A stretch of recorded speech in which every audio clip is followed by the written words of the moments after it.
Most car accident cases settle out of court, but sometimes a trial is necessary to get the compensation that you deserve. In this video, I will walk you through the entire process so that you will be prepared. My name is Joseph Leeson. I'm an attorney at Leeson & Leeson. If you need help navigating through a car accident lawsuit, our motor vehicle accident playlist has everything you need to know. Check it out below. When does a car accident case go to court?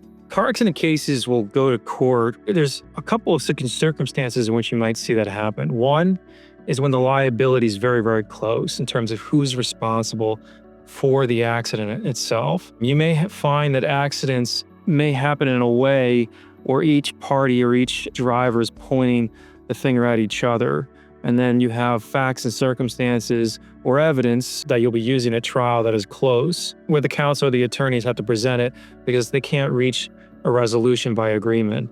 Another situation is in which the damages are very high, or you're trying to seek maximum compensation in a case where there is no resolution capable to reach the compensation that you're satisfied with. Oftentimes, very contentious cases are the ones that impact the people the hardest, the worst injuries, the biggest emotional toll, the biggest impact on their lives.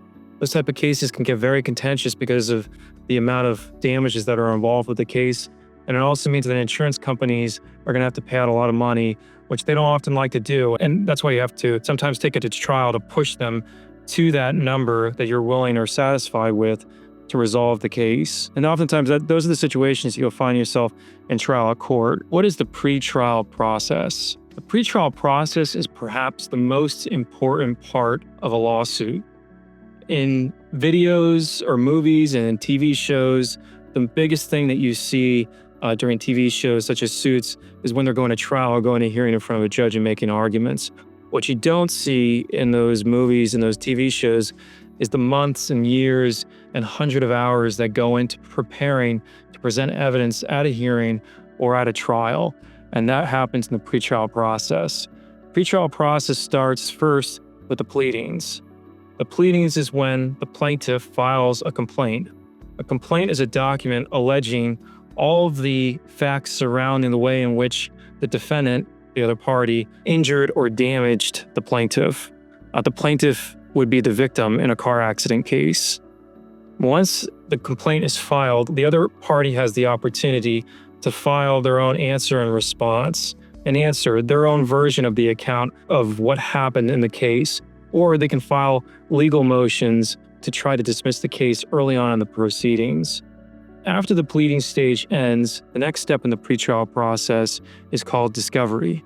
Discovery is the opportunity for both parties to exchange information so that they're prepared to present the evidence that both parties have at trial at the end of the discovery process. Discovery is the meat and bones of a lawsuit.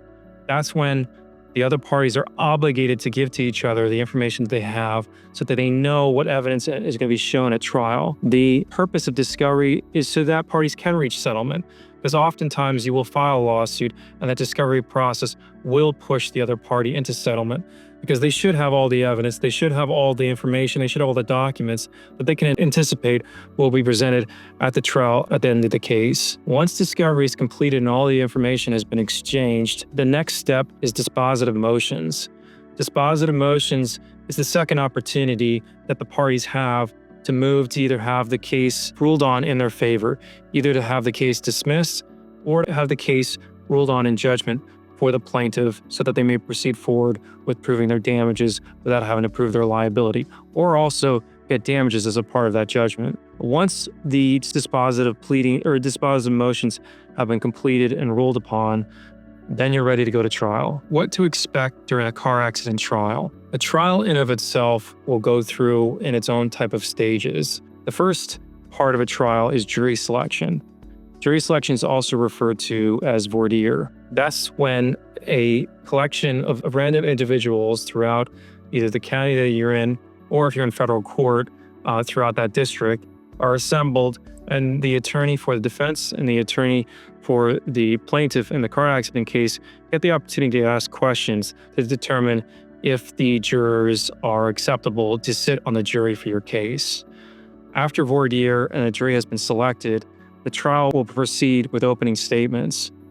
Opening statements is the first time that the jury will hear the facts of the case. The standard rule in opening statements is that the parties cannot make arguments. They can only present the facts and evidence that the lawyer will be presenting during the case. And so you won't hear attorneys making arguments. And if you do, you'll see them only briefly bring up a certain type of argument. But what they'll really be doing is telling the jury what they can anticipate to expect to see throughout the remainder of the trial. After opening statements, that's the presentation of evidence. Presentation of evidence will be the statements by the witnesses, cross-examination of those witnesses, and direct examination. Direct examination is when the party calls its own witness, so that witness can then testify as to the facts that are in support of the party that called that witness.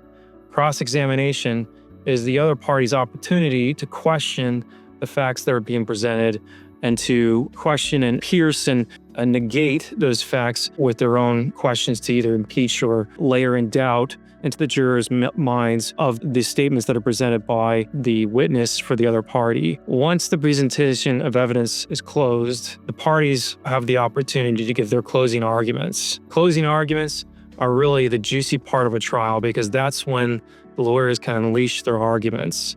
And you'll see the closing arguments are really perhaps may be the most exciting part of the trial because then the lawyers have the opportunity to say what they want to say in front of the juries and really present your case after the jury has had the opportunity to listen and see all of the evidence. Once the closing arguments have been given, the jurors go back and deliberate. Deliberation in and of itself can take as short as 30 minutes to an hour, to sometimes even days, depending on the complexity of the trial.